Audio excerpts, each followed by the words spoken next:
আসসালামু আলাইকুম। সবাই কেমন আছেন? আশা করছি সবাই ভালো আছেন। তো কয়েকদিন অসুস্থ থাকায় এই ভিডিও করতে পারি নাই, আবার আমার প্রতিষ্ঠানেও সময় দিতে পারি নাই, তাই আন্তরিকভাবে দুঃখিত।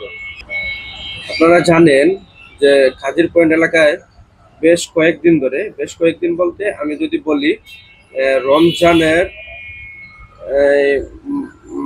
মধ্যবর্তী অবস্থা থেকে হয়তোবা, আমি একটি বলতে পারবো না, তবে হ্যাঁ, রমজান থেকে এখানে ট্রেনের কাজ চলমান। এখন সেপ্টেম্বর।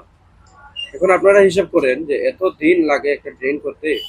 এখানে যে প্রতিদিন যানজট লাগে, প্রতিদিন দুর্ঘটনা হচ্ছে এখানে, এটা দেখার মতো আসলে আমাদের শহরে কি কেউ নেই? আমার সবচাইতে বড় খারাপ লাগে যেখানে রাস্তা,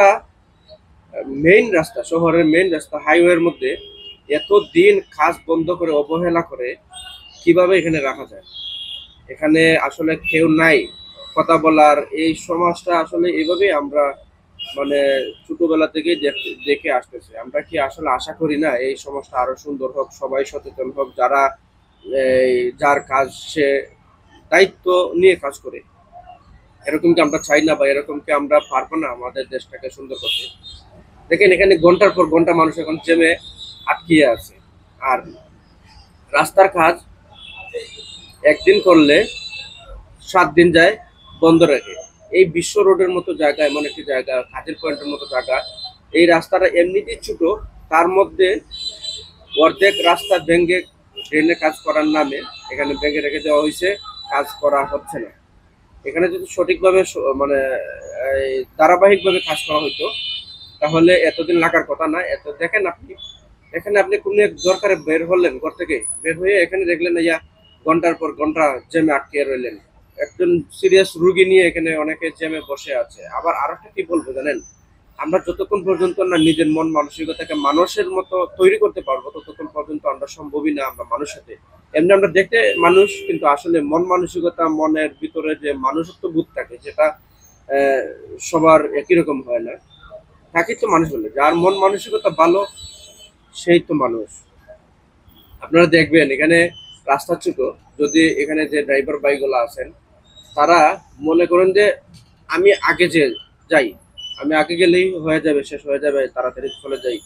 কিন্তু ওই জায়গায় কিন্তু ভুল হয়, ওই জায়গাটাই কিন্তু মিস্টেক। দেখবেন, শুধু আপনি বাম দিক দিয়ে যাইতেছে, পুরো রাস্তা বইরে যাইতেছে, আর একটা গাড়ি যে এদিকে যাবে এই রাস্তা নেই।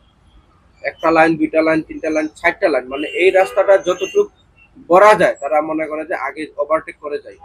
জ্যামের মধ্যে যদি আপনি ওভারটেক করেন, তাহলে তো জ্যাম লেগে থাকবে সম্ভব।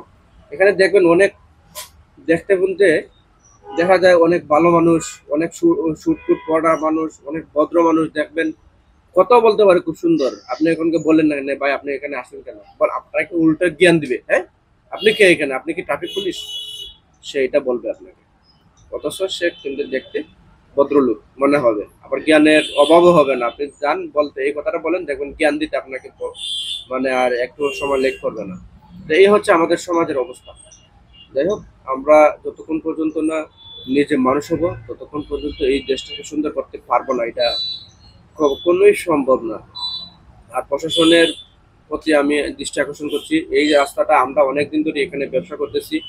এই রাস্তার কারণে আমাদের ব্যবসায় মানে বিরাট একটা লসের মানে মধ্যে আছে আমরা। কারণ এখানে সম্পূর্ণ এলোমেলো ভাবে কাজ করতেছে, এক জায়গায় কাজ করতেছে, এই সারা মার্কেট ব্লক করে রেখে দিচ্ছে। এখানে মেশিন, এখানে বাঁশ, এখানে মাটি, এখানে এই টিনের টুকরা, এখানে বিভিন্নতা দিয়ে মানে আমাদেরকে ব্যারিকেড দিয়ে রাখে।